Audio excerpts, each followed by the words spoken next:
noite, pessoal. Bom, hoje a gente vai dar início para mais um evento da série dos eventos que o Múcio, junto com o Domênico, estão organizando sobre criptomoedas, né? Via apoio da Econobit, apoio das empresas que estão ali listadas. Então já foram vários, quantos já? Esse está sendo o terceiro da CryptoSampa. Do CryptoSampa. No geral, junto com a Econobit, já foram mais de 15. Mais de 15, né? Então, algumas dessas palestras elas já estão disponíveis no próprio Facebook da Econobit e também da CryptoSampa. E também no canal do YouTube também. No canal do YouTube. Então, quem quiser acessar depois, só... Tem já 15 horas de vídeo. 15 horas já? Você fala. Bom, e agradecer a presença de vocês. A PUC, esse campus, quem conhecia já? Conhecia já? Bom, esse campus é o campus de Ciência e Tecnologia. Então, toda a área e a parte de exatas também, no geral, né? Então, a parte de matemática, enfim, física, as engenharias, ciência da computação e jogos digitais ficam nesse campus. E aí, com o apoio do diretor, que é o Daniel Gatti, a gente vem fazendo uma série de eventos nos últimos 4 anos, né? Então, virada tecnológica, me ajuda a lembrar. Besides, por falar nisso, Besides foi há 2 semanas atrás. A gente teve 1.400 pessoas aqui no campus. Foi um evento super legal, então ano que vem já fiquem atentos, porque é uma vez por ano que a gente faz esse evento. A gente teve 1.100 pessoas no ano passado, esse ano bateu 1.400, então espero que o ano que vem aumente mais um pouco. E a gente tem uma série de outros eventos, como o TDS, que é o The Developer Summit, enfim, tem vários eventos. Se vocês forem na página da PUC, que é da faculdade, né? Você tem o da PUC, que é o geral, mas você tem a PUC, que é a Faculdade de Ciências Exatas. Lá a gente coloca todos os eventos, então quem tiver interesse, enfim, em qualquer evento de tecnologia, a gente sempre publica lá. Então tem oficinas gratuitas que a gente coloca, tem o pessoal da PyLadies que ensina Python para mulheres, que também é aqui no campus, enfim, tem bastante iniciativas. Hoje a gente vai falar sobre a regulamentação do Bitcoin, inclusive, não sei se todo mundo acompanhou aí a liberação da moeda, né, que a gente estava até comentando antes, do próprio Facebook, que o Domênico vai falar aí também. Então, assim, está aumentando. A tendência, né, é cada vez mais as pessoas estarem utilizando criptomoedas. E, ao meu ver, essa tendência só vai aumentar quando as pessoas perceberem que elas não estão falando mais sobre criptomoedas, né? Então, é quando essa tecnologia, entre aspas, desaparecer, é que realmente a gente terá o sucesso dessa tecnologia. Assim como hoje a gente tem o sucesso da internet, né? Então, para vocês terem uma ideia, existem pessoas, quando a gente conversa, que a gente pergunta, você tem, qual internet que você usa, né? A pessoa, não sei, né? Eu nem sei se eu tenho internet aqui nesse meu celular. Aí você fala, mas você está com o app aberto do Facebook. Aí, não, então, mas eu uso o Facebook. Então, tipo, as pessoas não sabem mais o que é internet e que o Facebook, o aplicativo, depende da internet para rodar, né? Então, quando chegar nesse ponto das pessoas não conseguirem mais distinguir, é onde a gente tem o sucesso realmente da tecnologia, porque ela foi incorporada no dia a dia, né? E para isso a gente tem as N discussões relacionadas à regulamentação, enfim, e é muito importante a gente discutir e entender para onde está indo, né? Então, a gente estava falando aqui fora antes. Legal, vai ter essa moeda do Facebook agora, e aí, você está indo para os Estados Unidos com 10 milhões na sua carteira. Isso é evasão de divisa? Você precisa declarar esse dinheiro, sendo que está na rede, você não está com ele em espécie. Então, enfim, agora a gente vai ter que começar a discutir isso em questões globais, né? Então, seja uma ONU, seja, enfim, alguma organização que tenha representatividade global para começar a discutir essas regulamentações. E aí, com base nisso, a gente, né, trouxe esse debate aqui para a gente ver o que sai daqui, o que está acontecendo no mundo. Então, agradecer a presença do Daniel, do nosso querido Domênico, Múcio, Lenar, que sempre aí ajuda na divulgação também dos eventos. E é isso aí, está contigo. Beleza? Boa noite, pessoal. Boa noite. Bom, aqui eu coloquei, só para explicar, eu sou desenvolvedor, tá? Eu não sou advogado. Então, eu estou trabalhando com Bitcoin já há 5 anos, né, que eu montei a corretora na Econobit. Então, aqui eu coloquei para falar um pouquinho de inflação, né, porque para dar um contexto aí do nascimento do Bitcoin, ser um pouco libertário. E explicar para quem não entende ainda o Bitcoin blockchain de forma bem básica, um panorama da regulação no mundo, no Brasil, e entrar em detalhes aí da instrução normativa de maio agora, né? Então, bom, em 1994, quando começou o Plano Real, né? R$100 poder de compra, 20 anos depois, reduzido aí a praticamente 1/5 do valor, né? 22 centavos e 35. Acho que, se não me engano, na última apresentação alguém falou que já estava em 18 ou 19 reais, né? Esse poder de compra dos R$100. Então, o governo se financia não só também pelos impostos, né? E sim também desvalorizando a moeda, né? De forma a aumentar a oferta circulante, né? Então a gente vê aqui que essa é uma prática, poder de compra do dólar americano, né? Também desde que o Federal Reserve implementou o dólar em 1913, já perdeu 95% do valor, né, em 100 anos. E aqui a gente vê que essa foi uma prática muito antiga, né? A primeira inflação, né, a desvalorização proposital da moeda foi lá com os romanos, né? Inclusive responsável aí pela queda do Império Romano, que tinha as moedas de cobre, né, que era um metal precioso, e eles começaram a diluir o cobre em latão e assim ficar cada vez menos o valor dela, né, representativo, até chegar que elas tinham apenas 5%, né, de metal precioso, né. E tudo isso, né, o motivo aí pagar os juros da dívida, né, porque eu coloquei esse gráfico, não podia colocar, deixa todo mundo falar da previdência social, né, e como se fosse o rombo, e já vem abatido, né, os outros gráficos, a amortização dos juros da dívida, só que ela é praticamente responsável por 50% do orçamento federal, né, esse daqui é o gráfico pizza do como o governo gasta o dinheiro, né, então, e os juros da dívida é por conta do dinheiro que o banco empresta para o governo, né? Esse dinheiro é criado naquele momento, não existia antes, então gera inflação. E aí a gente vê aqui alguns gráficos, o preço do ouro, né? De 1970 para cá, ele tem uma disparada, né? Porque 1970 foi quando cortaram o lastro ouro do dólar, né? Então desde 1970 o presidente Nixon, ele tirou o lastro ouro do dólar, o dólar era apenas confiança no governo americano, então o dólar começou a subir de preço, e é bem similar ao que a gente tem do gráfico do Bitcoin, né? Está bem escuro para ver, mas é a que a gente conhece, a bolha, né? Esse gráfico não dá para mostrar esse gráfico assim, sem mostrar ele da forma correta, que é na escala logarítmica, né? Porque isso aqui é a escala aritmética, 2, 4, 6, 8, 10, 12, 14... 16 mil dólares. Aí, e aqui são quantas vezes ele é preciso para dobrar, né? Então, 2, 4, 6, 8. Então a gente está praticamente retomando aí o topo do Bitcoin a 20 mil dólares, né? Que no começo ele saiu de zero, né? O único ativo na história de negociações que saiu de zero, né? Todos os ativos em bolsa negociados têm um valor inicial, né? Um IPO. Então o Bitcoin é realmente novo. Ele nasce em 2009, né, sob o pseudônimo de Satoshi Nakamoto. Ele é um código livre, né, então o Bitcoin para quem não conhece, ele é um conceito assim que é a mesma coisa o mesmo nome para três coisas. O Bitcoin é o nome da rede, o nome do protocolo e o nome da moeda, né? Então, análogo a uma rede, a gente tem as redes torrent, né, que é o do BitTorrent, o torrent para baixar música, né, que começou lá com Napster, Kazaa, etc. Todo mundo sabe o fim que levou, né? Ninguém usa mais CD, DVD, cinema, etc. Essa indústria se revolucionou por conta do torrent, né? Que permite as transferências peer-to-peer.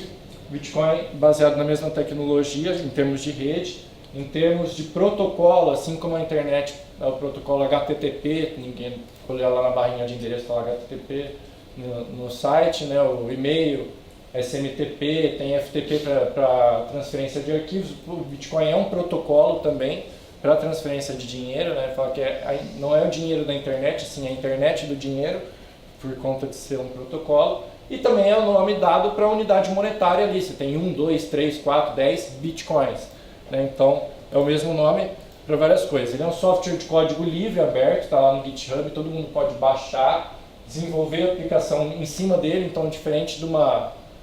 Você consegue montar hoje um site, um aplicativo que vai oferecer um serviço financeiro, né, trabalhando com Bitcoin, sem ter que pagar licença ou pedir autorização para quem quer que seja, porque é tudo aberto, tudo livre, né.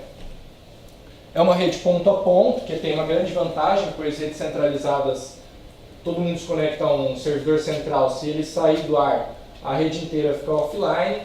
O modelo descentralizado, ele tem algumas redundâncias da informação, então os nós se conectam ao nó mais próximo, né, ao servidor mais próximo, então dá uma velocidade, também uma redundância, mas se algum nó da rede cai, toda aquela região fica sem acesso. E aí tem um modelo que o Bitcoin aplica, que é um modelo distribuído, onde todo nó é tanto um cliente quanto um servidor. Então, todo mundo na rede tem o histórico de todas as transações. Então, é impossível acabar ou apagar com o Bitcoin. Se sobrar um computador que tem ainda essas transações, a rede está viva, né? Ele tem a questão da privacidade, né? Então ele não é irrastreável, ele é público, transparente, porém os endereços são identificados por um hash, né? Então isso daqui não diz muito sobre de quem é a carteira, né, da pessoa que está recebendo ou está enviando, né? Apenas um identificador. Ele é sem fronteiras, né? Então, no sentido de taxas, né, é muito vantajoso, porque que a gente conhecia uma analogia boa é o DDD, que a gente pagava por pulso, né? Ligação telefônica, se fosse para um estado mais longe, ou um DDI, né, para fora do país, o pulso era mais caro. Quanto mais tempo você fala, mais caro ia vir a conta, né? E hoje com dinheiro ainda é muito similar a isso, quanto as taxas no sistema financeiro tradicional são todas percentuais, quanto mais você transaciona, maior vai ser a taxa. No caso do Bitcoin, são apenas dados trafegando na rede, não interessa qual o valor da transação, você paga uma taxa fixa, né, para transferir, não interessa para onde você está transferindo. E ele é escasso, né? Então, diferente aí das moedas que a gente vê que gera inflação por conta da oferta circulante, está sempre aumentando. O Bitcoin é limitado no algoritmo dele, matematicamente, né, no código, a 21 milhões de unidades, praticamente 21 milhões, quase, uma fraçãozinha menos. E para quem quer tomar o sistema financeiro, por exemplo, pode parecer que não tem Bitcoin para todo mundo, né? Só que ele é divisível aí até a 8ª casa decimal, então se usa muito frações de Bitcoin, né? 1 milésimo de Bitcoin, por exemplo, hoje está R$30, né? R$35. Então, tudo isso é baseado em criptografia, né? Criptografia assimétrica, né? Um par de chaves. Hoje tem as seeds, né? Chamadas, se baixar uma carteira, ele vai te dar 12 palavras. Essas palavras servem de entropia para que se gere o hash da chave privada e para que sirva de entropia para se gerar o hash da chave pública. O que isso significa, né?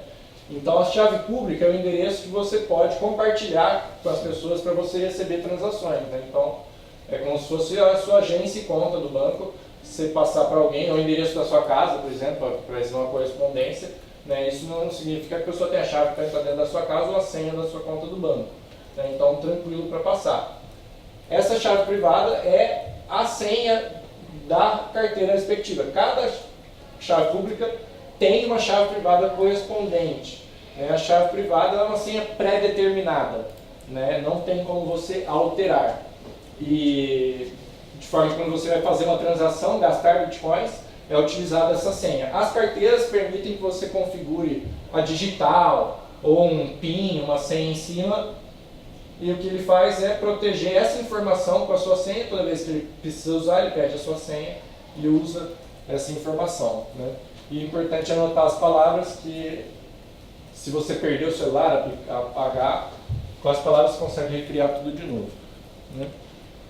Ele é imutável no sentido de que os blocos são encadeados, né? Então, por exemplo, uma transação aqui da Alice para o Bob, né? Então mandou 10 bitcoins de A para B, né? Uma transação, assim como várias outras transações que podem ocorrer, num bloco, chamado bloco, aqui é um intervalo de tempo de 10 minutos, as transações são agrupadas em 10 minutos, cada transação tem o seu identificador único, né? Dependendo da informação que está lá, quem mandou, para quem e quanto, que hora, vai gerar um hash único.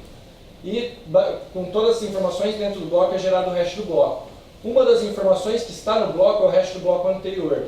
Então, se você alterar uma transação se você tentar hackear alterando essa transação, né, já que você tem uma cópia de todas as transações, você vai alterar o hash dela. Alterando o hash dela, você altera o hash do bloco. O hash do bloco está inserido no bloco seguinte, que é parte integrante para gerar esse hash, que está no bloco seguinte, e assim em diante. Você não teria que hackear apenas essa transação, você teria que hackear todos os blocos, não só do seu computador, como da rede inteira. Então, essa é a segurança do Bitcoin, essa é a segurança do blockchain, impossível de hackear, né?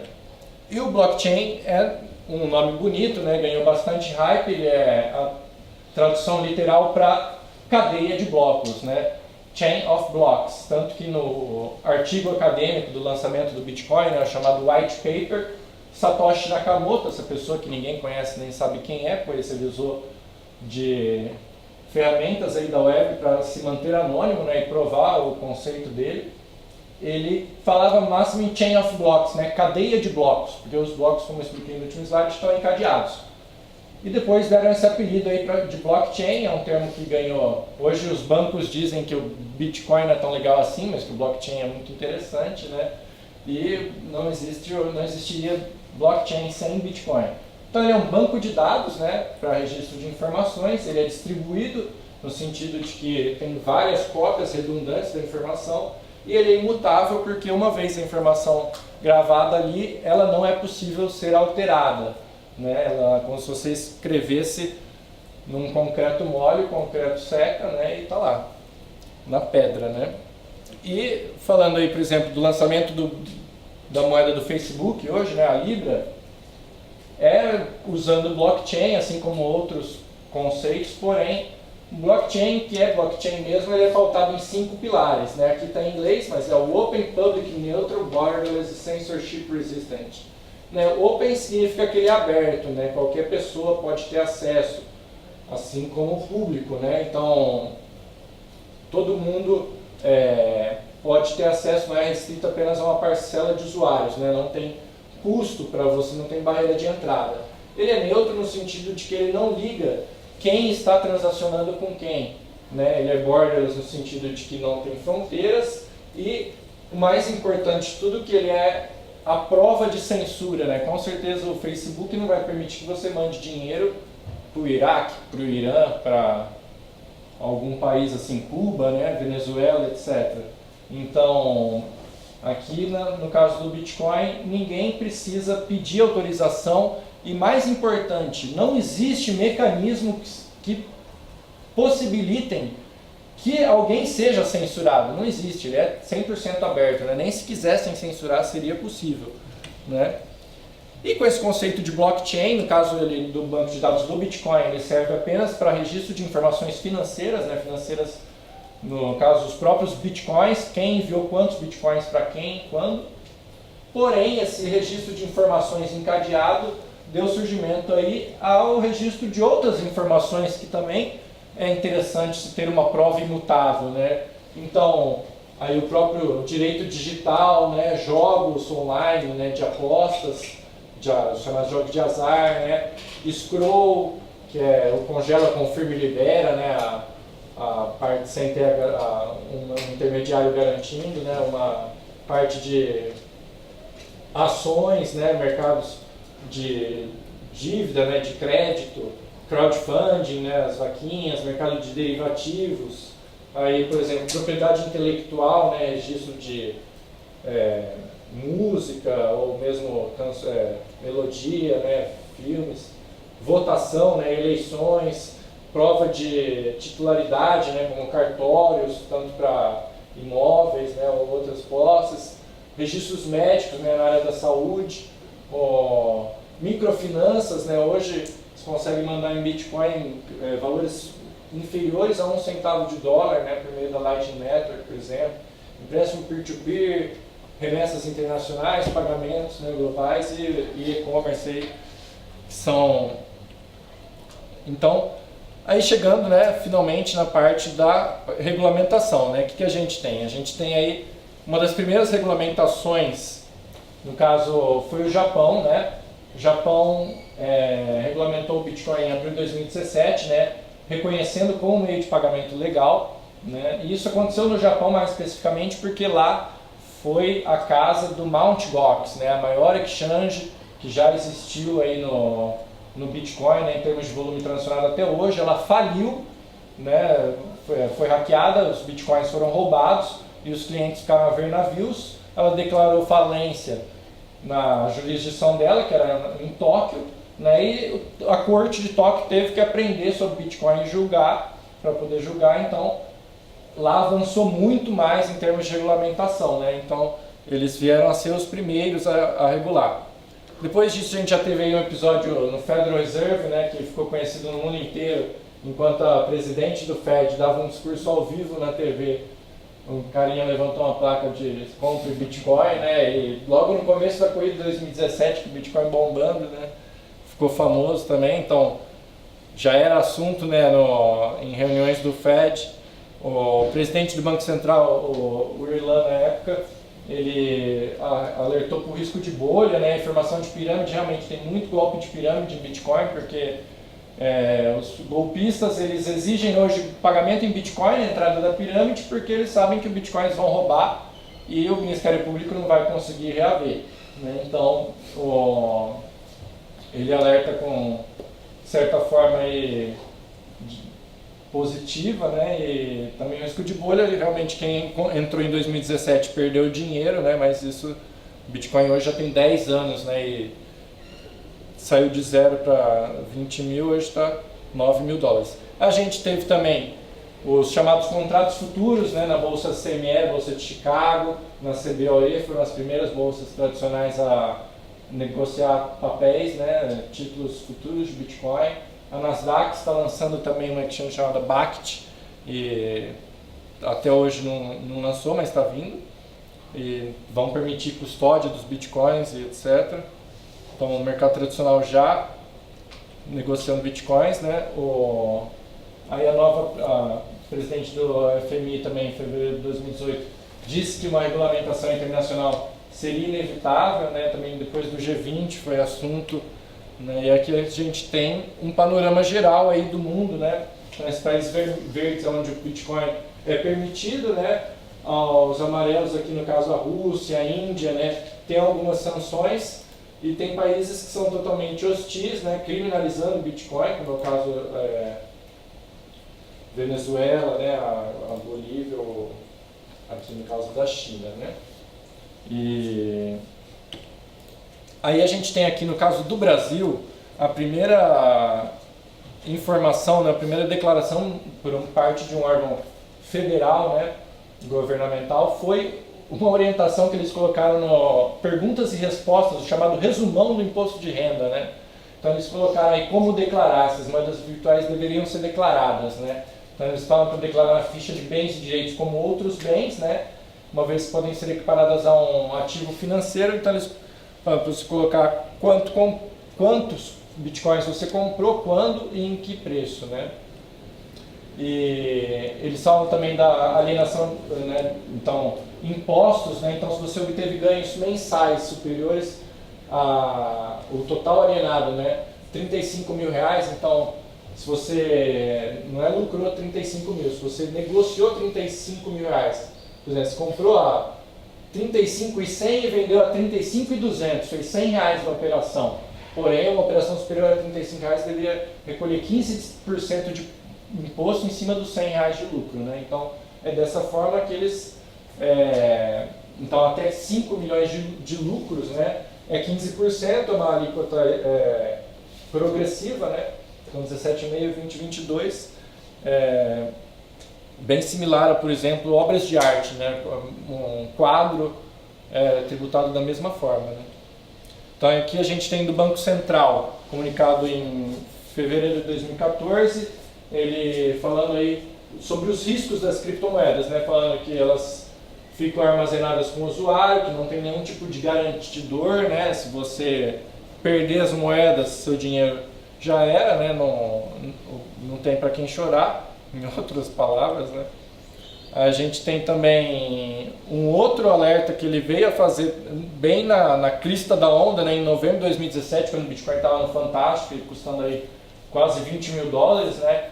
Então eles também alertaram aí que em questão do lastro, né, que não tem lastro em real. O lastro do Bitcoin realmente não tem lastro, assim como o dólar não tem lastro, porém ele está lastreado de certa forma na capacidade das pessoas de aceitar ele como troca, né, por bens e serviços. Então, a partir do momento que o Bitcoin é capaz de comprar bens e serviços, esses bens e serviços servem de lastro para o Bitcoin, né? Então, questão da confiança, assim como funciona com o dólar desde 1970.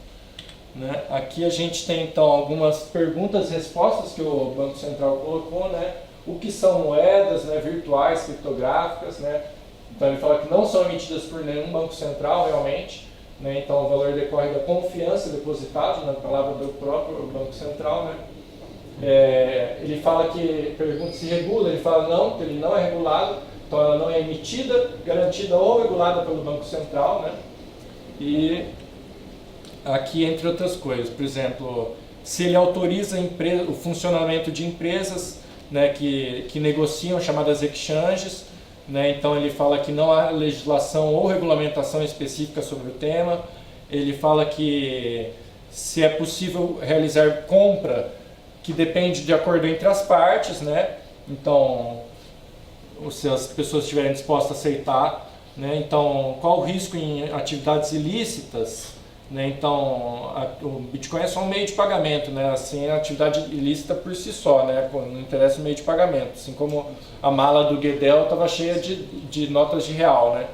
Então, depois vem a onda dos ICOs, né, a tokenização de ativos, né, que são Initial Coin Offering, uma oferta inicial de moedas, né, uma empresa que deseja abrir o capital, fazer uma captação inicial de recursos, e aí isso virou a febre, né, de 2017, 2018, mais que as criptomoedas até, por conta do Ethereum, que é uma outra rede que permite que se você crie seu próprio token, né, e aí a CVM, por conta das empresas estarem fazendo captação pública, também se envolveu no tema, né, então ela soltou aí uma nota a respeito do tema.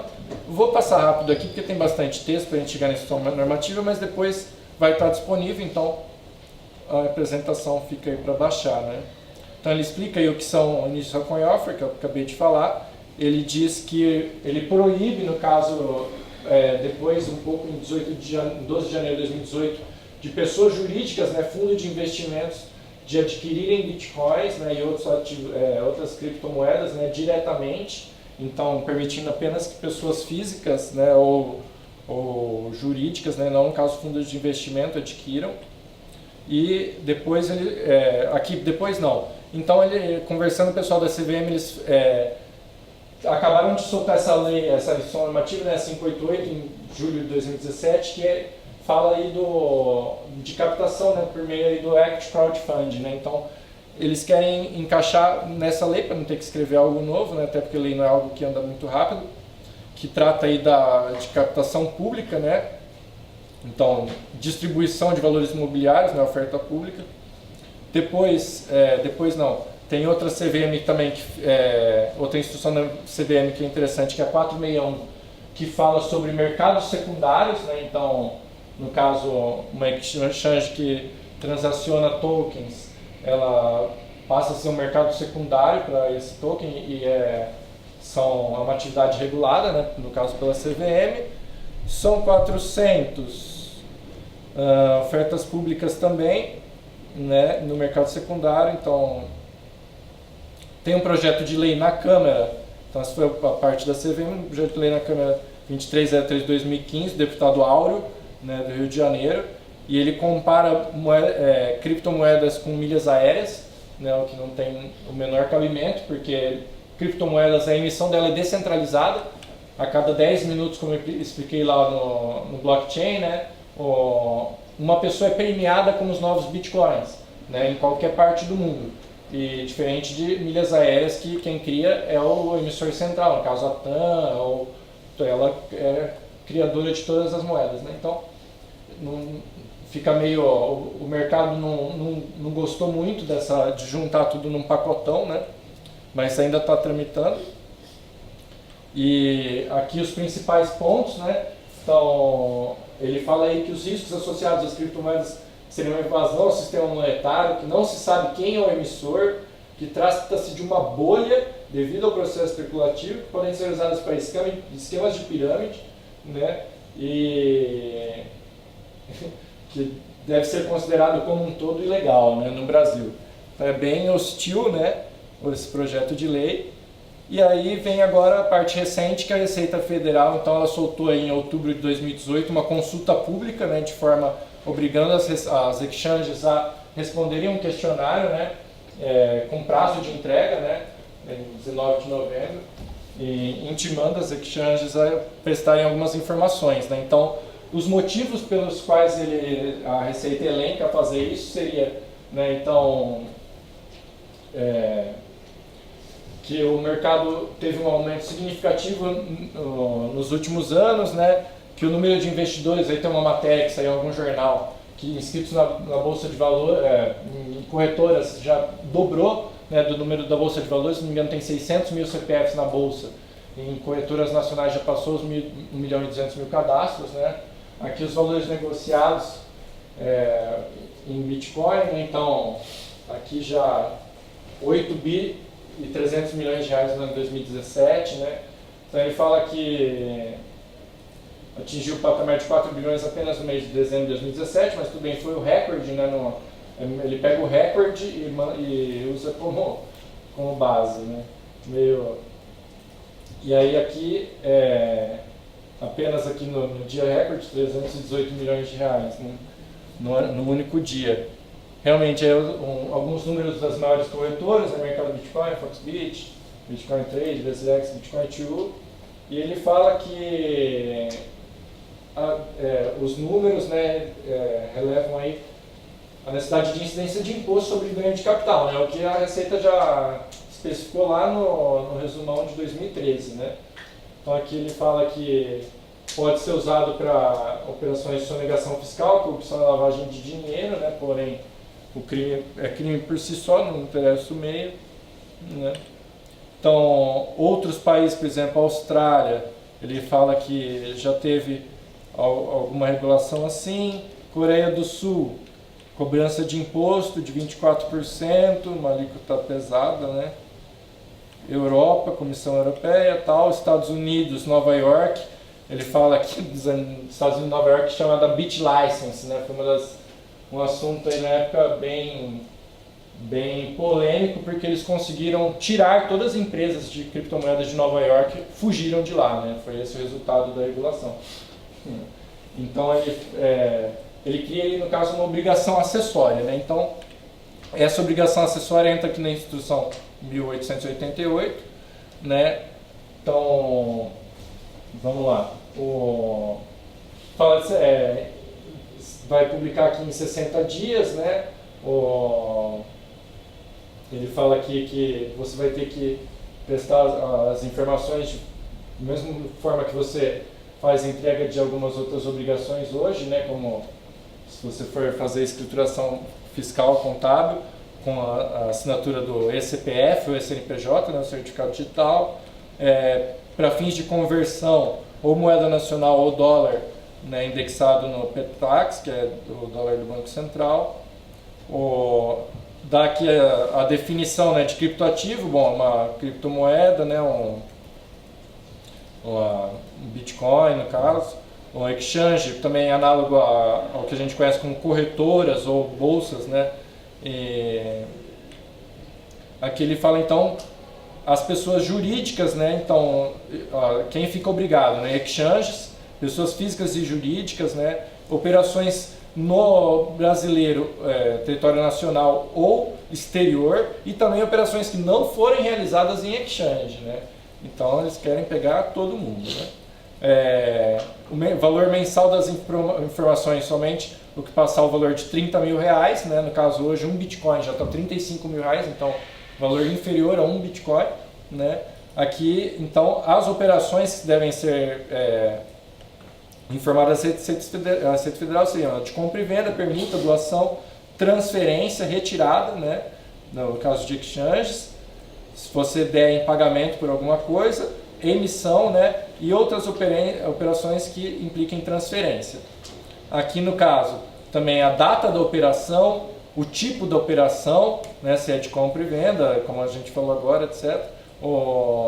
Os titulares da operação, né, então, de quem para quem, qual criptoativo foi usado nessa operação, então não apenas Bitcoin, como qualquer criptomoeda, né, a quantidade que foi negociada até a 10ª casa decimal, o Bitcoin só tem 8, eles querem todos os centavinhos, né, e o valor da operação é em reais, excluídas as taxas de serviço, o valor das taxas, o endereço da wallet, que é aquele hash que é praticamente descartável, né, que é possível girar 1 bilhão de endereços ou mais.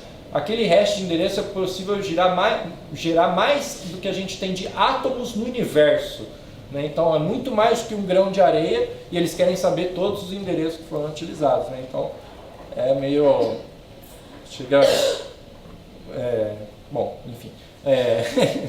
a identificação da exchange, né, a data da operação, o tipo de operação, então a mesma coisa para pessoas físicas, né? A exchange tem que falar quem negociou lá, o usuário tem que falar onde ele negociou, né? E o prazo aí de 30 dias, né, fechado o mês subsequente, né? O saldo que cada pessoa tem dentro da exchange, a corretora vai ter que informar individualizado, né? Em cada moeda, em cada... o custo de obtenção, né,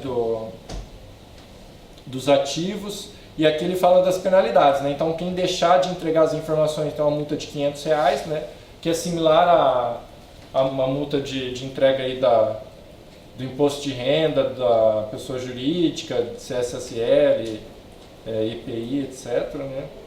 E R$1.500 se for pessoa jurídica, R$100 por mês se for pessoa física, né? E também multas pela informação incorreta, incompleta ou inexata, 3% do valor da operação, né?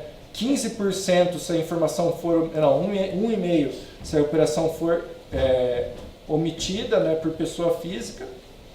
Então, pelo não cumprimento também, os R$500, multa, multa, multa, multa e multa, né?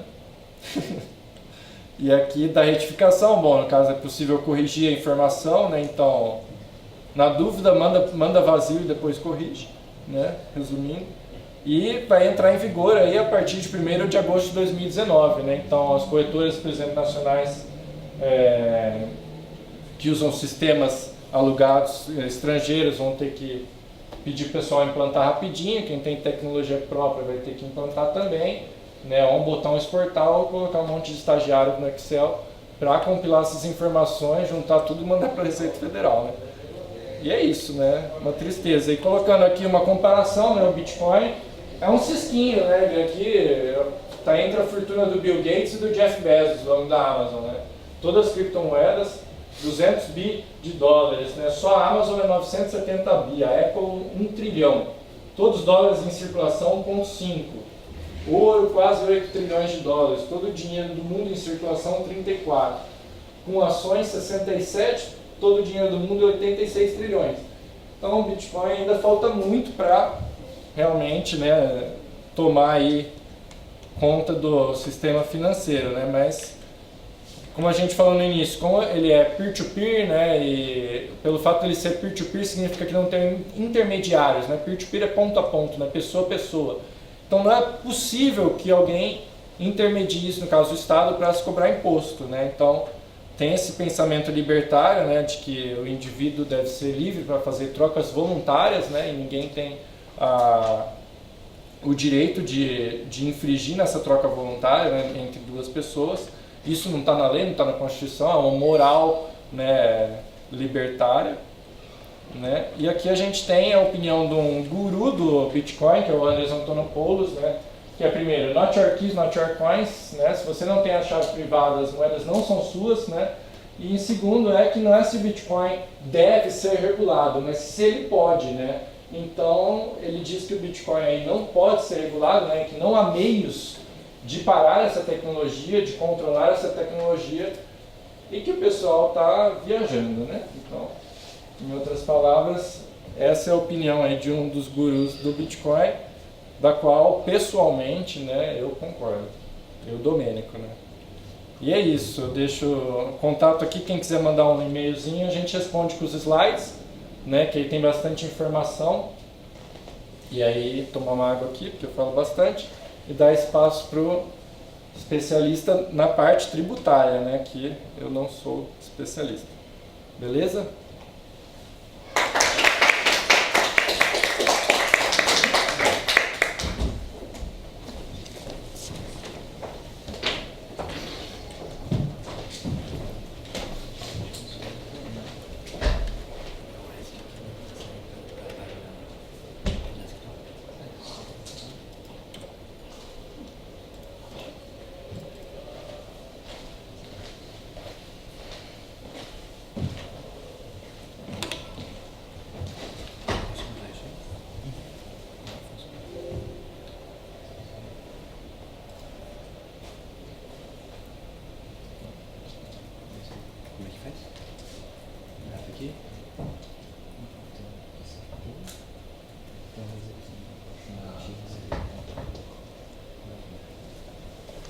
Bom, gente, boa noite.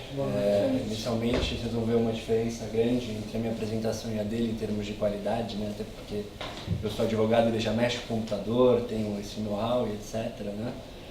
Então hoje eu vou falar para uma questão que, pelo menos no âmbito do direito, no âmbito jurídico, é uma coisa muito questionável, uma norma, uma instrução normativa vir tratar de um tema tão impactante, tão novo, enfim, não tão novo, né, mas inovador para muitas outras pessoas.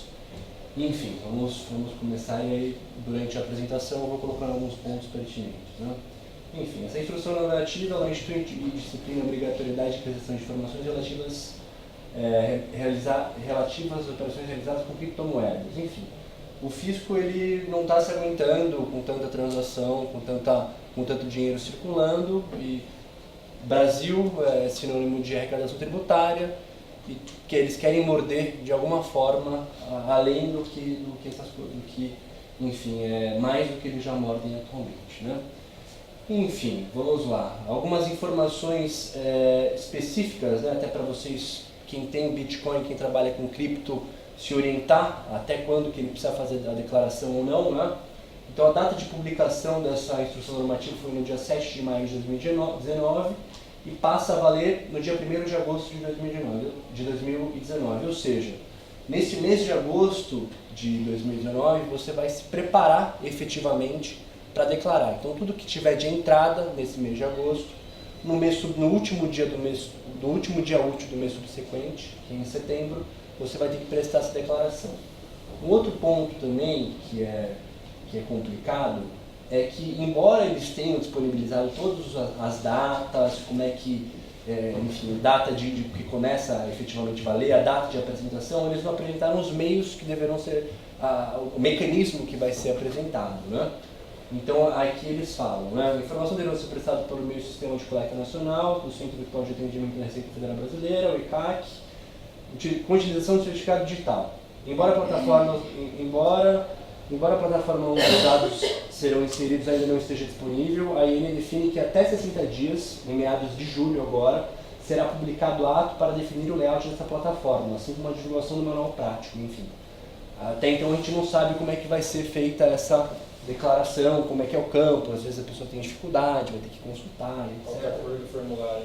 Oi? Qual que é a cor Exato, do qual que é o papel? novo, qual que é o novo formulário a ser preenchido, né?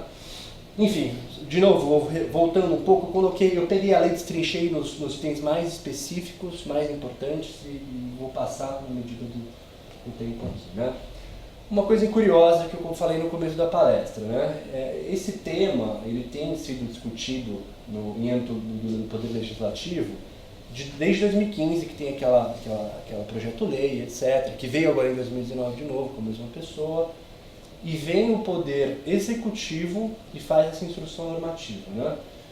Coisas boas, coisas ruins, no final eu vou chegar a uma conclusão que vocês vão saber prós e contras com relação a isso. Mas, por fim, eles tomaram a iniciativa e definiram criptoativo e exchange, né? Então, assim, se você ler com atenção a definição de criptoativo e de exchange, você vai ver que ele engloba uma série de coisas, né?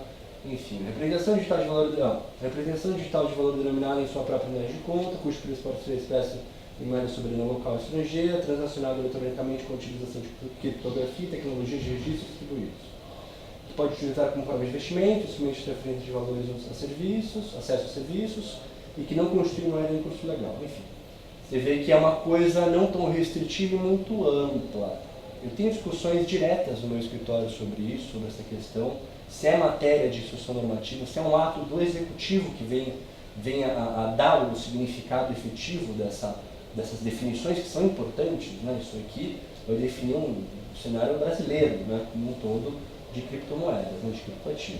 Exchange de criptoativo, enfim, instituição, eles falam que, ainda que não financeira, efetivamente, né? Porque não tem a regulamentação, não passa pela CVM, não tem nada. Então eles deixam claro isso também, que oferece serviços referentes a operações realizadas com criptoativos, inclusive intermediação, negociação ou custódia, e que pode aceitar quaisquer meios de pagamento, inclusive outros criptoativos. Vamos lá. Agora, com relação à obrigatoriedade de prestar informações, é um ponto interessante, porque são duas partes, né? Aqui as pessoas que deverão prestar informações, na verdade são três. A exchange de criptoativos, então todas as exchanges que têm a domiciliada aqui no Brasil para fins tributários, elas necessariamente terão que fazer essa declaração mensal, né? Então assim, no próximo tópico eu vou falar o que consiste, mas não tem um valor de limite, um valor a ser ultrapassado.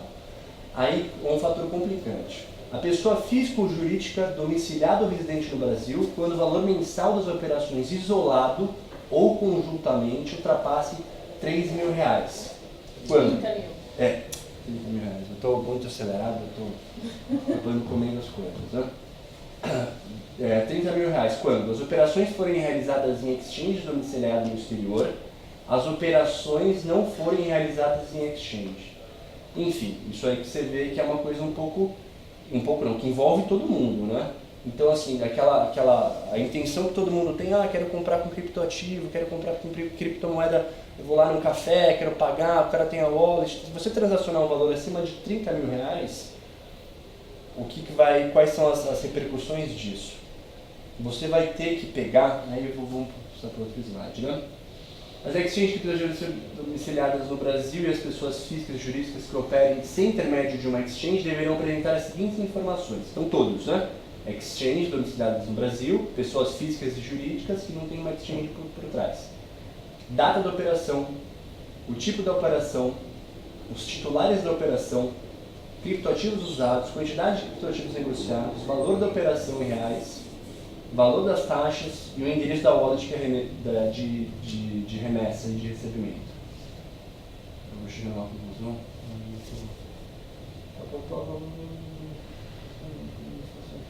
Enfim, as operações realizadas por pessoas físicas e jurídicas domiciliadas no Brasil com exchange auxiliar no exterior deverão prestar as mesmas informações supracitadas, incluindo a identificação. Então vamos voltar aqui, eu vou voltar, gente, se vocês não se incomodarem, só porque se fosse um negócio contínuo eu conseguiria destrinchar de uma vez, mas eu não mexo no PowerPoint.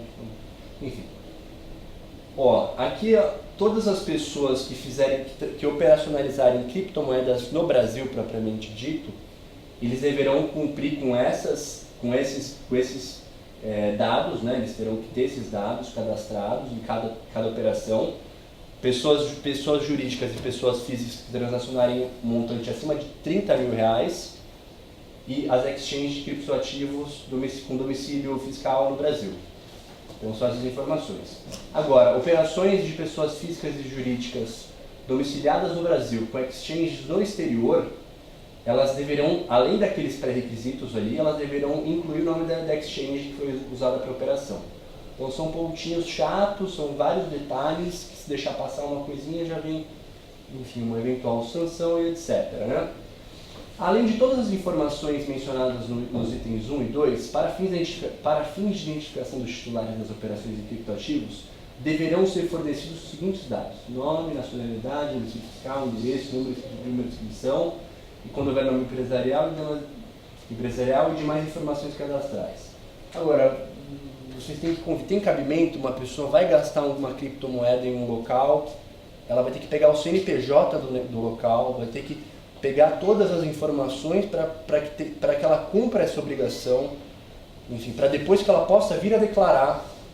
Então são pontos que a gente vai ter um momento de discussão que eu quero levantar também. Dos prazos, né?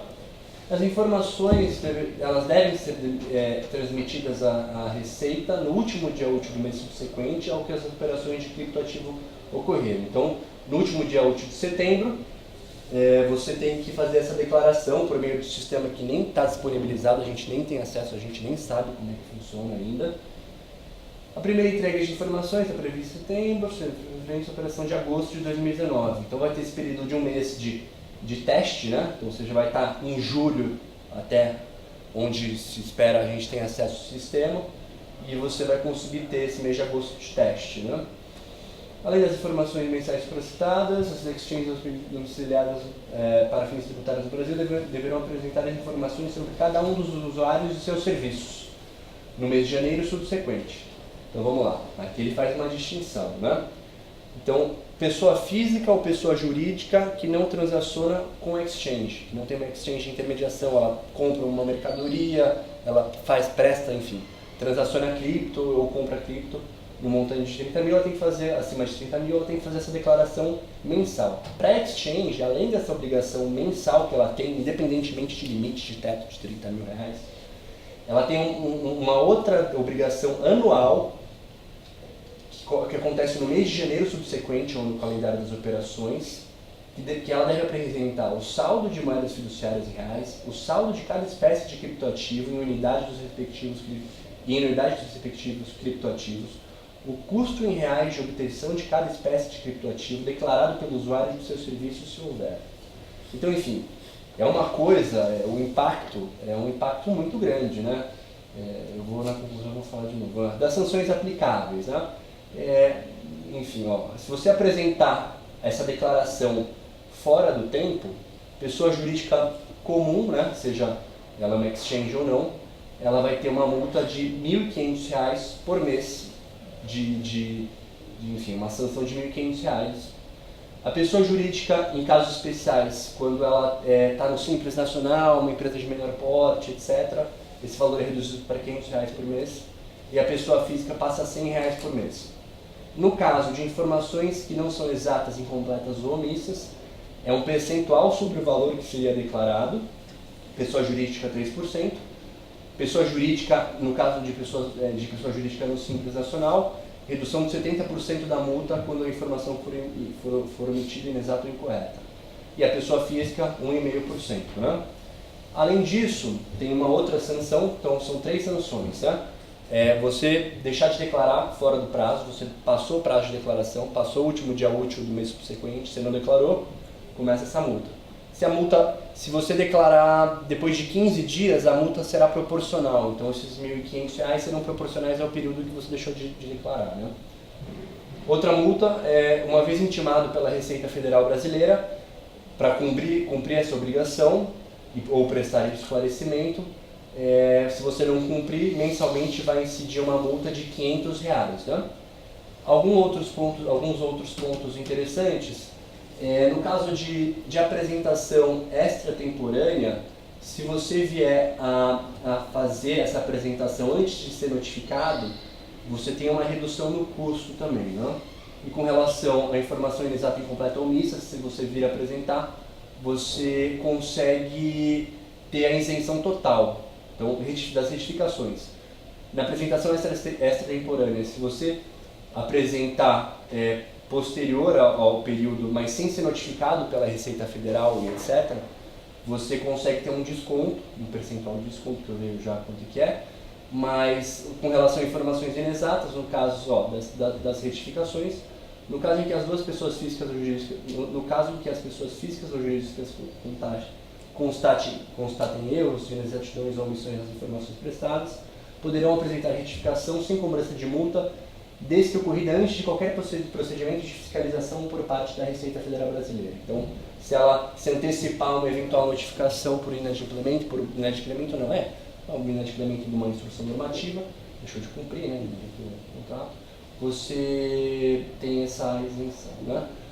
Agora são pontos interessantes que a gente vai conseguir discutir um pouco mais sobre o tema, né? A lei ela é relativamente curta, eu tentei reduzir ela um pouco mais porque não tem muito o que falar, assim, essas questões de discussões jurídicas, de inconstitucionalidade com relação a eventual poder executivo legislar, né? Então trazer a definição de criptoativo, de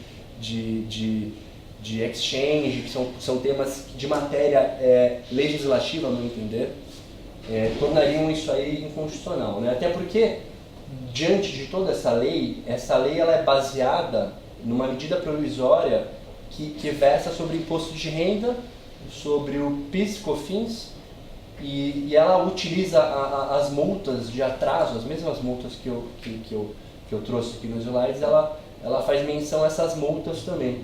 Então, assim, ela é uma obrigação acessória. O Código Tributário Nacional, no artigo 131, ele diz que você, tanto a obrigação acessória quanto a obrigação principal, quem traz é a lei, não o Poder Executivo, né? Só que aí, enfim, é tudo meio subjetivo, você vai analisando, então, assim, é objeto de embate. Ao meu ver, eu vejo ela como constitucional, mas eu tenho um colega meu que vê como constitucional, então inconstitucional a gente fica batendo, né? Agora, problemáticas com relação a essa nova lei. Então, tem pontos positivos, claro. Eu acho que ela vai trazer uma segurança do mercado muito boa, porque vai ter um negócio tudo mais explicado. As pessoas que não têm segurança em investir em cripto, que são muitas que ainda não têm acesso a esse tipo de investimento, ela falando, olha, muito bem, agora eles vão ter que, né, declarar, embora muitas empresas já façam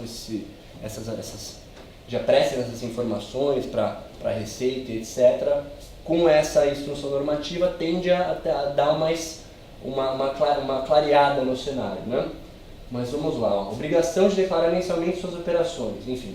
Imagina uma empresa de médio e pequeno porte, que muitas startups têm esse ramo de exchange, etc., ter que mensalmente, então vai ter que mudar todo o mecanismo interno para cumprir essa instrução normativa. Algumas pessoas vão falar, não, isso é ótimo, né? Ela vai precisar fazer isso hora ou outra, etc. Mas assim, o trabalho, o impacto que isso vai gerar é muito, muito grande, né? Outro ponto, né? Isso aí eu falei com relação ao mensalmente, isso aí vai, exchange. Isso aí o prazo é muito curto e grande impacto das exchanges, sendo que elas são geralmente empresas de pequeno e médio porte. Prazo curto para adequação. Agora, para a pessoa física é o pior, né? Vamos lá. Todo mundo sabe como é usar um certificado digital. É uma coisa infernal. Eu até hoje não aprendi a usar meu certificado digital no escritório. Tenho problema direto, tenho que chamar um cara de TI, etc. Tenho graves problemas com isso. Agora, uma pessoa física vai ter que ter um certificado digital para mensalmente, se a gente quer que realmente que esse mercado ele cresça, que ele tenha um boom, a gente tem que facilitar a vida da pessoa, né? Então, você vincular essa declaração a um sistema que esses sistemas da Receita também são péssimos, né? Tendo visto aquele do trabalhista também, que enfim, um terror ali. Então, já é um fator complicante, né? Então, transações rotineiras como comprar um café deverão ser declaradas pelo contribuinte, coletando todas as informações do estabelecimento em que houver eventual contra, né? E por consequência, né, muito possível que tenha uma taxa, um aumento na taxa de intermediação cobrada pela exchange, porque ela vai ter mais trabalho, enfim, é uma coisa bem temerária, assim, né? Ponto. Ao meu ver é uma coisa muito positiva, porque a gente está precisando dar uma clareada nesse cenário. Isso aí pode ser uma coisa muito forte para novos investimentos, né? Eu trabalho eu tenho alguns clientes, alguns players que são exchange, que trabalham com cripto e etc, né? Tem até a questão de trading de criptomoeda, enfim, isso aqui engloba tudo. Qualquer operação que você faz com criptomoedas, você vai ter que fazer isso. Então, assim, é complicado, né? Por um lado é bom, do mesmo modo que ela dá com uma mão, ela tira do outro, né? Mas eu acho que é isso a apresentação, gente. Eu não sei se eu fui muito breve, não tem muito mais o que falar. Estou curiosíssimo para ver como é que serão as autuações administrativas disso, né? Como é que vão como é que serão as coisas. Acho que dá para abrir para pergunta, gente. Obrigado, viu?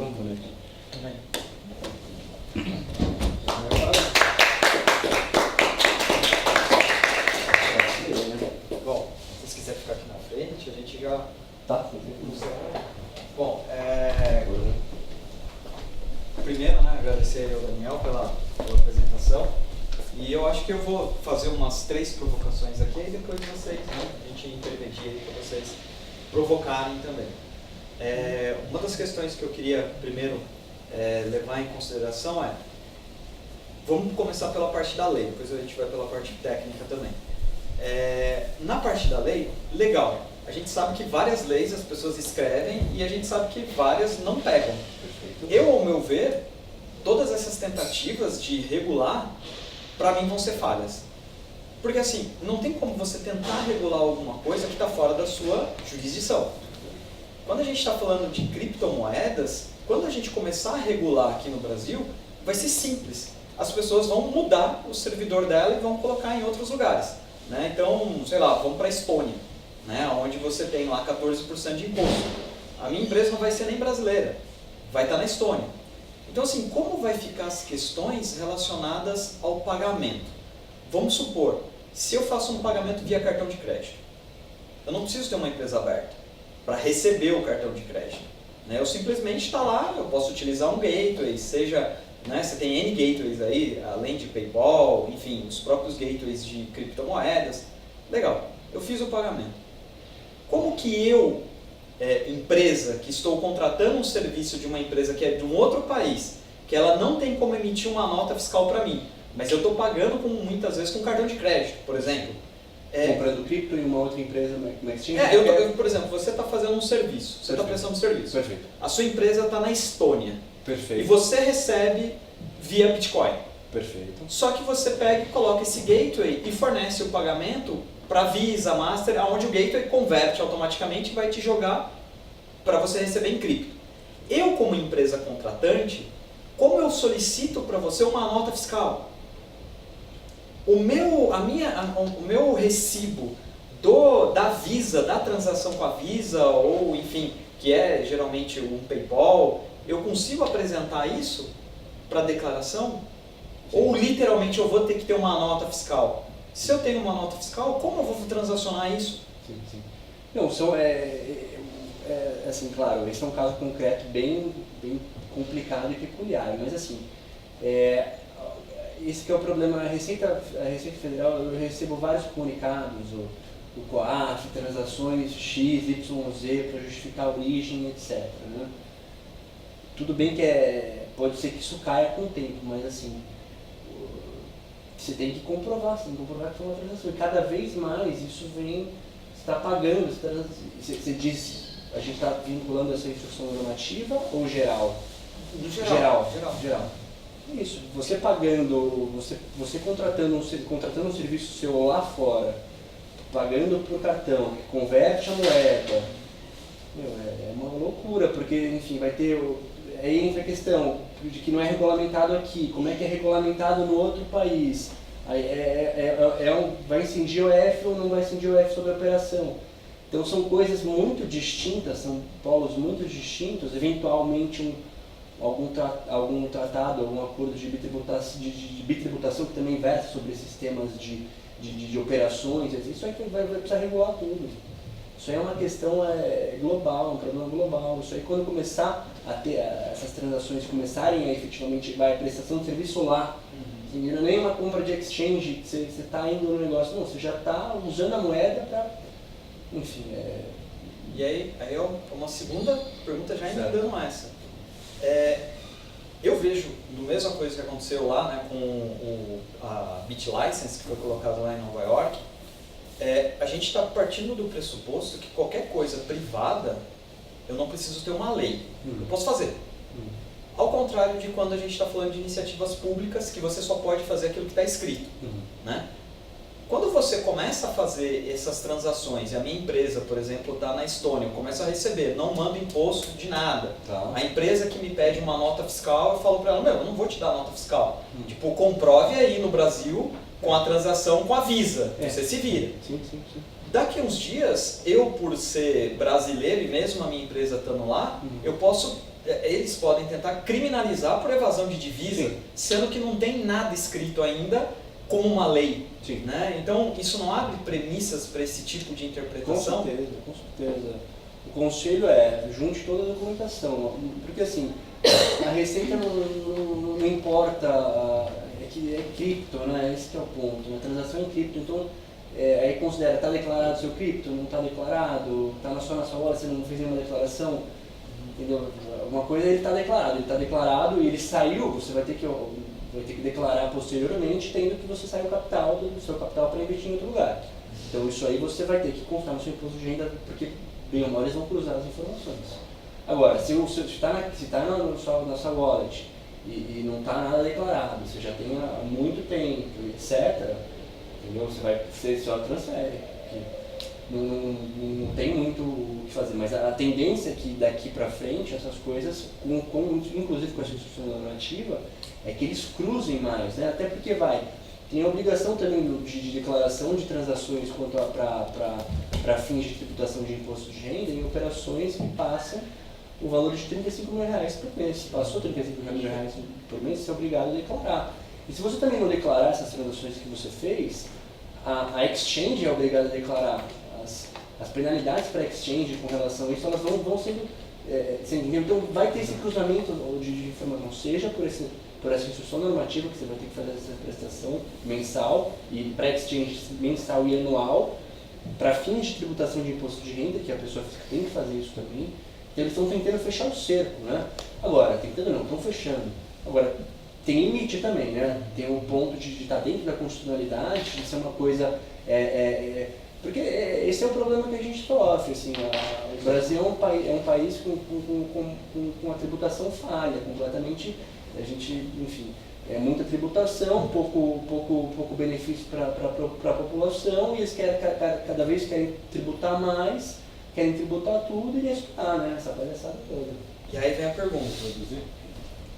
Você quer traduzir?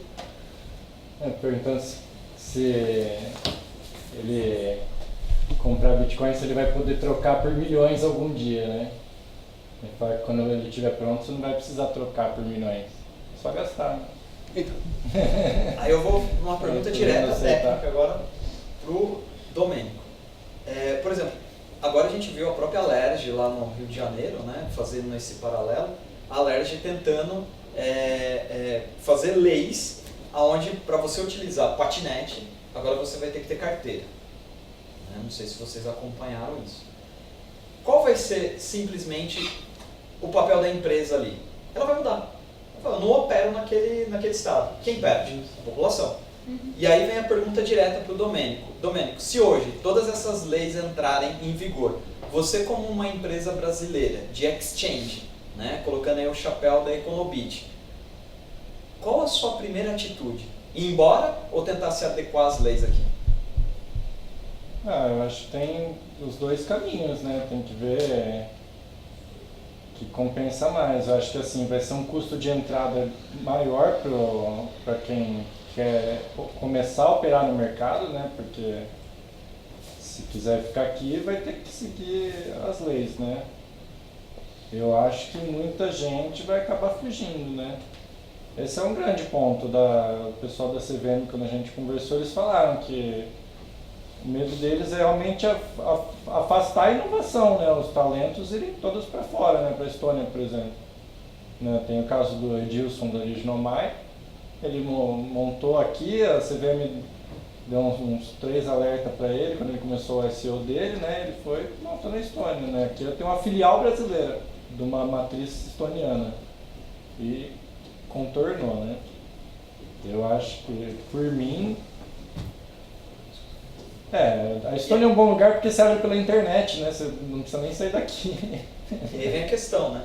Quando a gente está falando, né, em termos de operação, hoje você não está mais físico num único lugar. Então ele pode continuar atuando no Brasil e ele pode estar com a empresa aberta lá, né? E aí cabe cabe a lei brasileira, entre aspas, e o que vai ter isso, né? Então já é um alerta, são juízes, né? Desembargadores, enfim, um monte de gente tentando mandar diretamente para o registro BR, né, que é onde passa as PTTs, que são os pontos de tráfego, né, bloquear quando você digita lá www. Né? Ok, você vai proibir dessa forma. Né? Então você vai mandar lá uma instrução para o registro BR, para no PTT tudo que entrar de solicitação de resolução de nome para ir para o site dele, bloquear. Né? Legal. Só que se ele chega no browser e ele coloca um OpenDNS, né, ele vai continuar acessando do mesmo jeito. Né?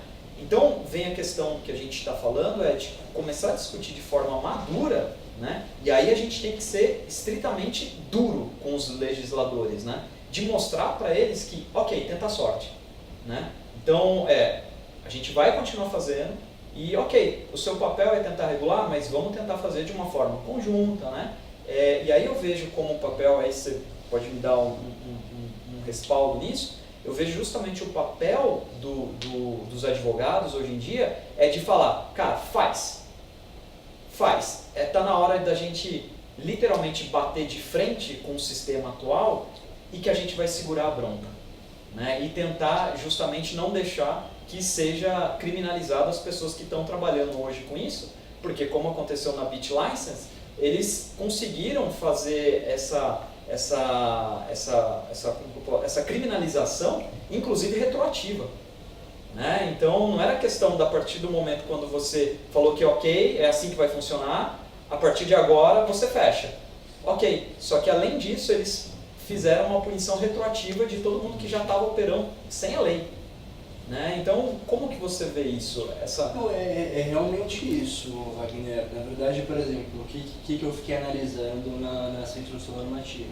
Vem em qual lei que ela foi baseada, qual foi a origem dela, né? Porque não pode criar uma obrigação acessória assim, mas nem menos. Eu vi que era vinculada ao imposto de renda, então tem alguns artigos bem subjetivos que dão esse poder à administração de criar, legislar coisas, matérias acessórias. Então, assim, nítido, assim, eu não achei nada de constitucionalidade por hora. Claro que eu vou me aprofundar mais, até porque tem cliente que vai precisar fazer isso, eu estou estudando e vendo a viabilidade. Assim, é realmente isso. Saiu a lei, você vê, não dá para deixar, porque se não deixar, vai vir. E vamos ver como é que eles vão fiscalizar. É muito novo, né? Cadê que nem a Lei Geral de Proteção de Dados.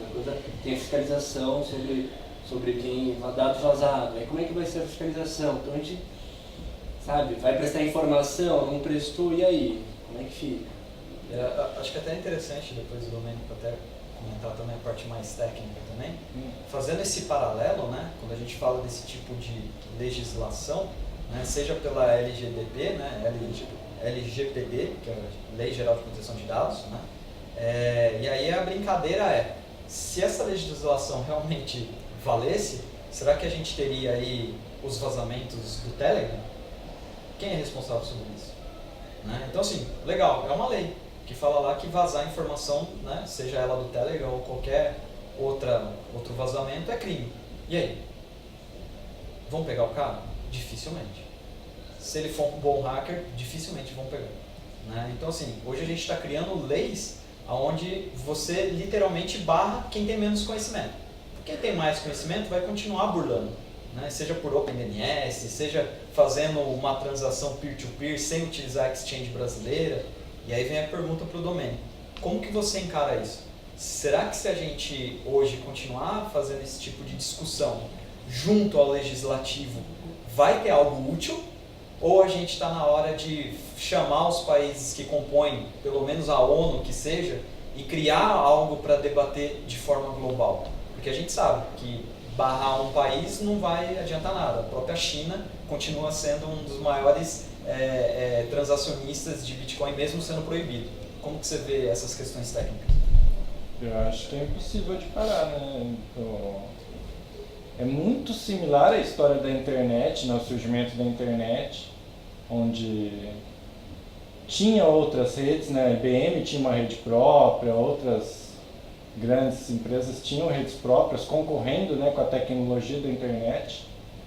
E pelo fato da internet ser pública, ela tinha qualquer tipo de bosta, né? E estava aberto também. Por estar aberto, ele está exposto, né, de forma de segurança. E por estar exposto, ele se torna mais resiliente, muito mais do que as redes privadas, né? Então, não tem como, não há meios tecnológicos de parar, né? O Pirate Bay está no ar até hoje, né? 15 anos, acho, ou mais, aceitando agora Bitcoin, Monero, Litecoin. E gerou dinheiro para um único ponto, né, também. Hã? Gerou dinheiro para um único ponto. Convergiu todo o dinheiro, na verdade, para um único ponto, né? Que era justamente quem mais ganhou dinheiro foram os advogados, né, defendendo Hollywood, né? Sim, então. E que não adiantou nada. Tentaram passar leis também, né? Acho que era CEPA, né? Stop PETA, né? PETA, CEPA. Tinha várias leis que tentaram passar, criminalizando o download de arquivo ilegal, né? É uma discussão muito grande, né? Porque você entra em moral, em ética, se o conhecimento deve ser cobrado, compartilhado, propriedade intelectual, vai longe, né? Bom, vou deixar para vocês fazerem a pergunta. Até que ponto, apesar dele ter a norma e a lei aí, se uma pessoa não declarar, eles vão conseguir descobrir isso? Porque mesmo no imposto de renda hoje, eles tentam, né? Por exemplo, você tem que declarar todos os médicos que você combina com o seu médico porque ele não vai te dar receita e você não vai declarar e ninguém fica sabendo. Vai receber de aluguel, né, por exemplo. A mesma coisa vai acontecer com isso. Se eu disser que eu não vou declarar a transação que eu fiz com você, então, se ela fica uma relação de confiança entre a gente e como que o governo vai saber disso? No caso, ela vai ser só por cruzamento de informações, né? Por causa, se você operou numa corretora, se você não informar, provavelmente a corretora vai informar que você operou. Então, eles vão cruzar e ver que está faltando uma parte da informação. Agora, se você está dentro de um quartinho escuro e manda de um celular para outro, peer-to-peer, não tem um fiscal ali olhando, que não vai ter, né? Ninguém vai saber. Eu entendi, se eu operar por uma exchange brasileira, eu não sou obrigada a declarar, porque eu, pessoa física, só sou obrigada a declarar se for por não uma exchange brasileira. E se eu operar mais de 35 mil, é isso que está lá na lei, não é isso? Ela declarar o imposto de renda. Não, declarar, fazer as operações de pessoa informações. física acima de 30 mil reais. Exatamente. Inclusive em exchange brasileira. Inclusive em exchange brasileira, é verdade, no exterior, com o nome da A pessoa física, ela só vai declarar necessariamente se ela movimentar mais de 30 mil reais ao mês. Uhum. Então, movimentando mais de 30 mil reais, é necessário que você faça essa declaração. Fora isso... Agora, se eu tenho uma wallet no meu celular, que não depende de uma exchange, né? Porque você pode baixar e gerar as suas hashes tudo sem depender de uma exchange. E eu vou transacionar com o Domênico, por exemplo, eu vou fazer um tipo de serviço para ele. E ele fala que eu vou cobrar 50 mil reais. Eu estou acima, né? Então, eu teoricamente, eu teria que... Só que estou fazendo eu e ele. É peer-to-peer. Então, tipo, não vou declarar. Uma outra questão que é boa. Vamos supor que você gastou bitcoins e não declarou que você gastou, né? E agora está faltando bitcoins lá, você devia ter mais, que eles pensam que você tinha e você gastou, né? Mas é que você não gastou, você perdeu. E perdido está, né? E como você vai provar que você perdeu, que você não lembra a senha? Você pode até perder sem querer, né? Sem querer, exatamente. Você continua deixando ele na declaração. Pergunta para o advogado, né? Isso, Daniel. Durante sua palestra, falou que caso fosse implantada essa nova lei, essa lei, teria um boom no crescimento da moeda. Mas só que criptomoeda, a função dela inicial era para ter uma privação da sua identidade na hora de fazer as execuções de transações.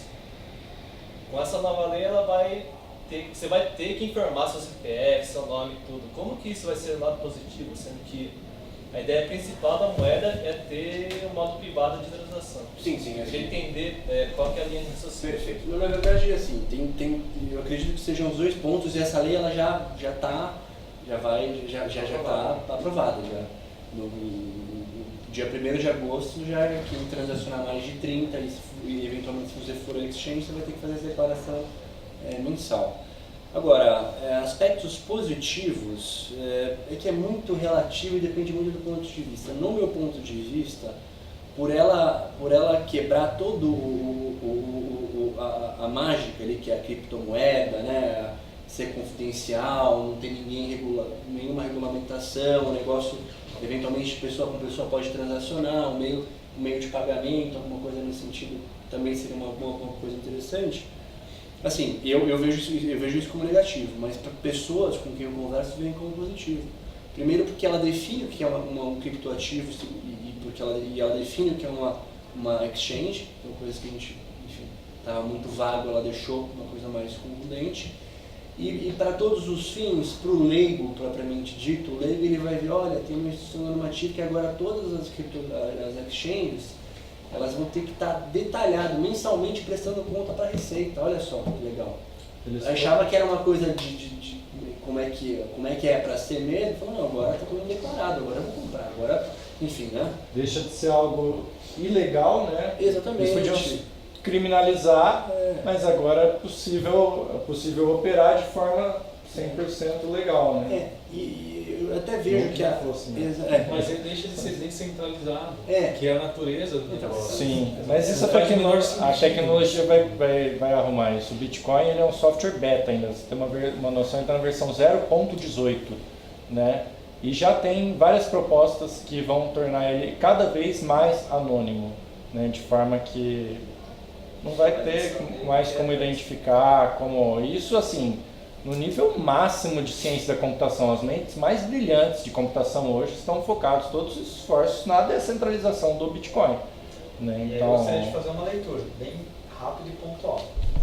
Hoje o que acontece com a internet? Hoje, ao meu ver, daqui 10 anos a internet vai estar morta, né? A internet como ela existe. Por quê?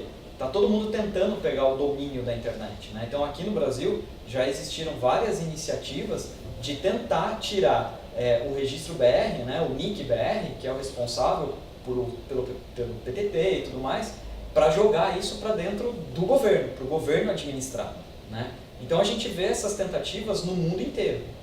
O que está acontecendo? As pessoas estão migrando. Estão criando uma nova internet, que é uma internet descentralizada, né? Ou seja, é o caminho.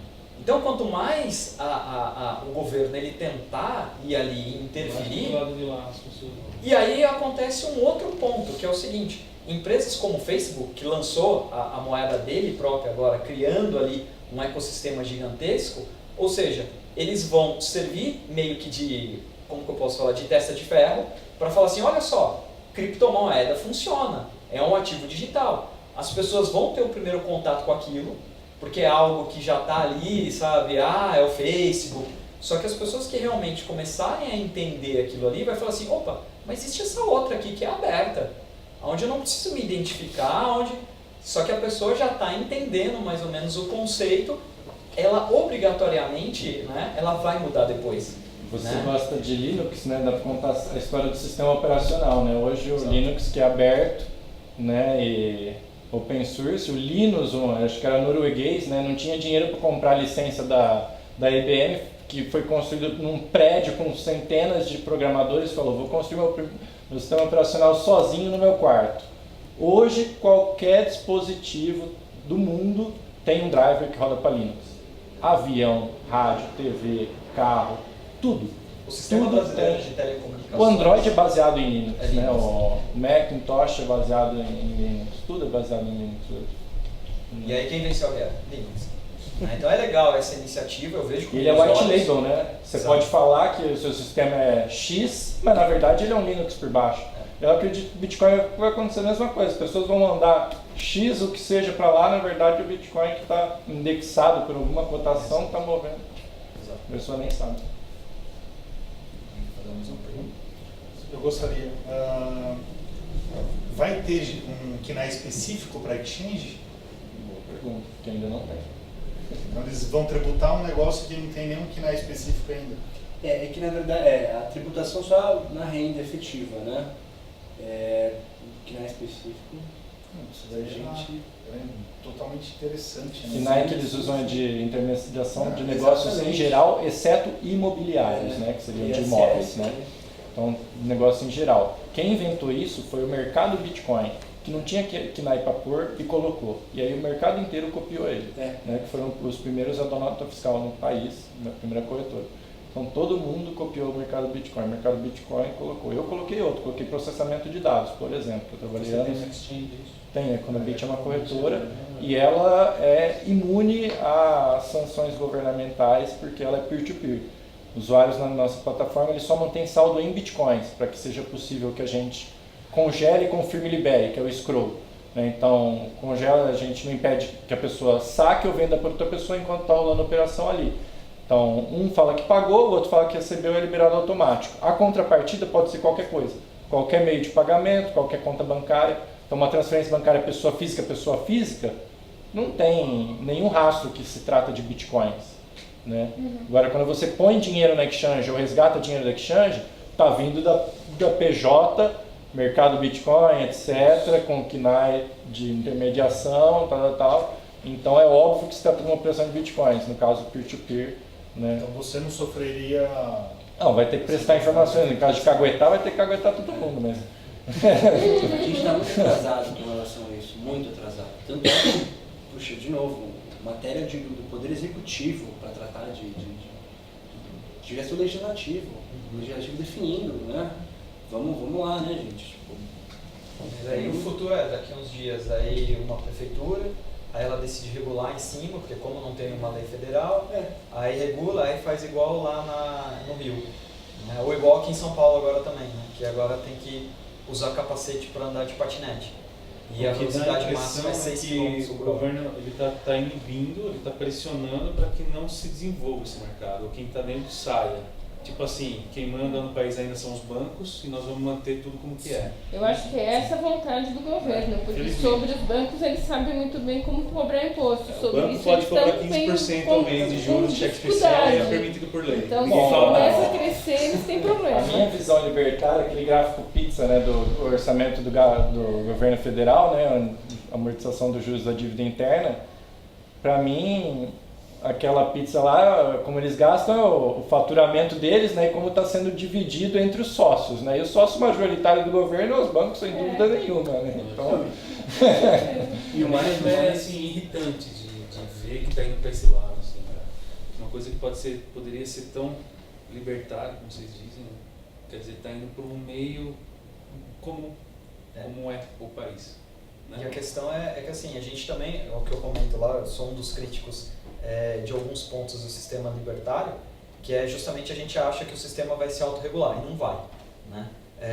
E aí o meu ponto de vista em relação a isso é, por exemplo, fazendo um paralelo, você tinha uma empresa que era a única que detinha o conhecimento para desenvolvimento de medicação para AIDS. O que o cara fez nos Estados Unidos? Ele colocou o valor a $1 milhão, né? Porque ele era o único a fazer, então ele falou, foda-se todo mundo, eu vendo.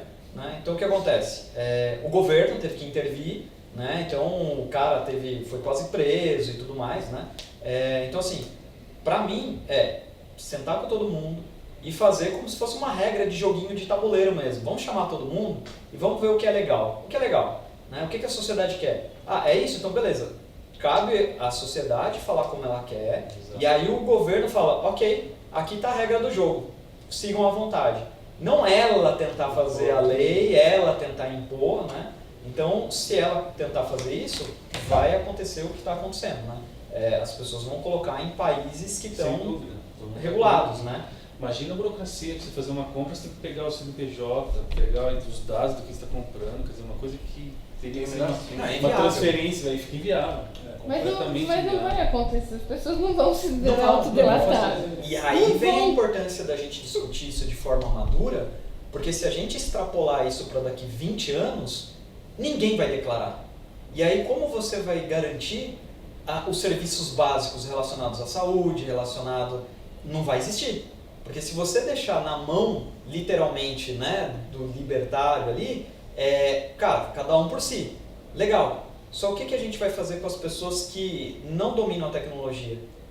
Que tem problema, né, seja de QI, seja, né, a gente tem que se responsabilizar, porque a gente não está mais no nível animal, né, de, ok, nasceu um macaquinho com doença, foda-se, você joga ele lá do galho, ele morre, né? Não, nós como seres humanos, a gente é responsável pelos seres humanos que também não conseguem, né, serem responsáveis por si só. Então não é só o lance ali de, né, crescimento de uma forma predatória.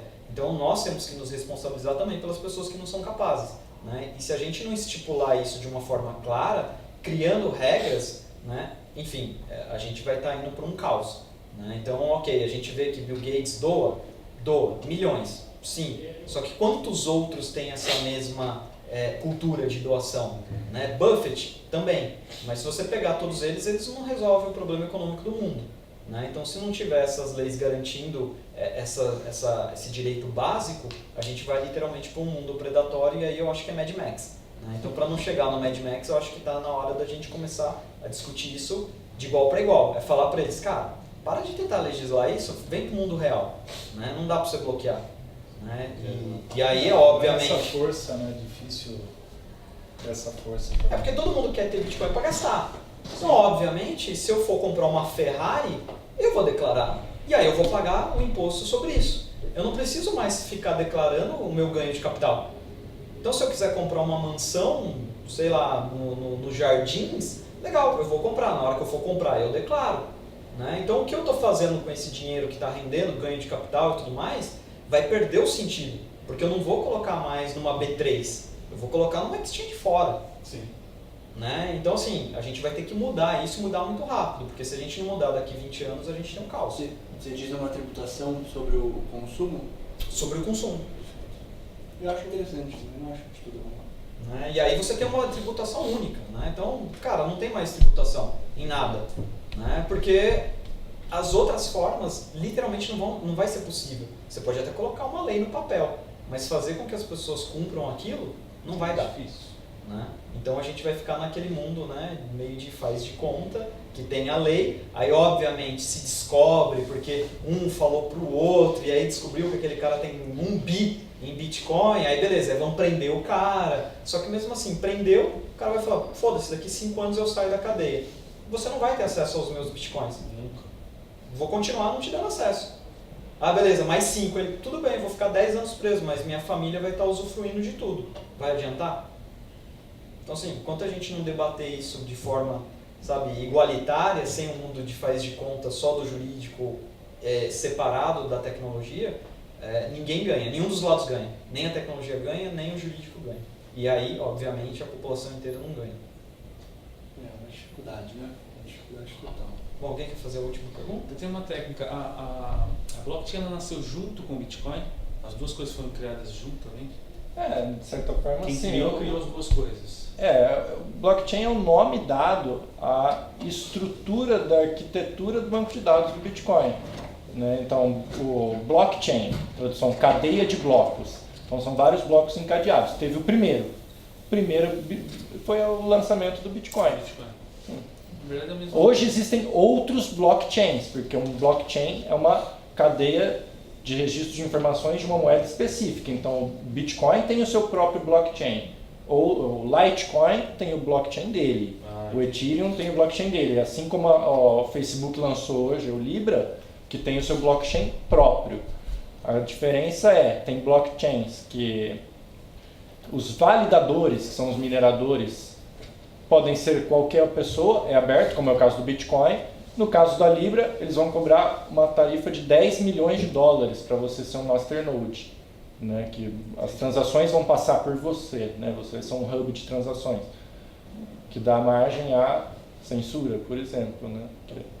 Então, pode impedir uma transação, né? Com os Estados Unidos, sei lá, ou qualquer outro país, sei lá, o Brasil tem um acordo comercial com o Irã, os Estados Unidos não tem mais um acordo com o Irã e obrigatoriamente não quer mais que o Brasil também tenha conexões com o Irã. Aí você fala assim, não, mas foda-se, vou continuar fazendo. Aí fala, ok, então o Brasil inteiro está bloqueado, ninguém mais transaciona nada pelo Facebook, porque o Facebook é uma empresa americana. E aí você bloqueou o dinheiro de todo mundo. Tá na moda isso agora, né? A Huawei lá, os celulares, Huawei, né?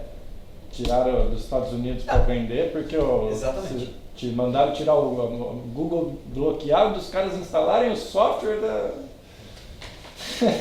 Então a gente pode ver até que ponto chega, né? Então, não, mas isso não vai acontecer. Não, já aconteceu. Então a gente pode olhar justamente o caso da Huawei. Venezuela, né, tá faltando tudo lá, porque se você mandar para lá, você tem que escolher, Venezuela ou Estados Unidos. E os Quem que você prefere de venezuelanos, parceiro? e os venezuelanos são um dos que mais utilizam Bitcoin. Então, dentro de uma plataforma... Ó, caso prático, eu salvei domingo na Paulista um venezuelano que tinha chegado em São Paulo no mesmo dia, não tinha R$1 no bolso, tinha o equivalente a R$700 em bitcoins, que era todo o dinheiro que ele tinha na vida dele. Sorte dele que ele colocou no Facebook, meia hora ele encontrou comigo, saquei, dei na mão dele, ficou hiper feliz. Né? Então tem uma plataforma que se chama Reaction, que na verdade não é uma exchange, ele só é um bot, né? E aí você olha lá no Telegram do pessoal, você tem, sei lá, tipo 10% que são venezuelanos.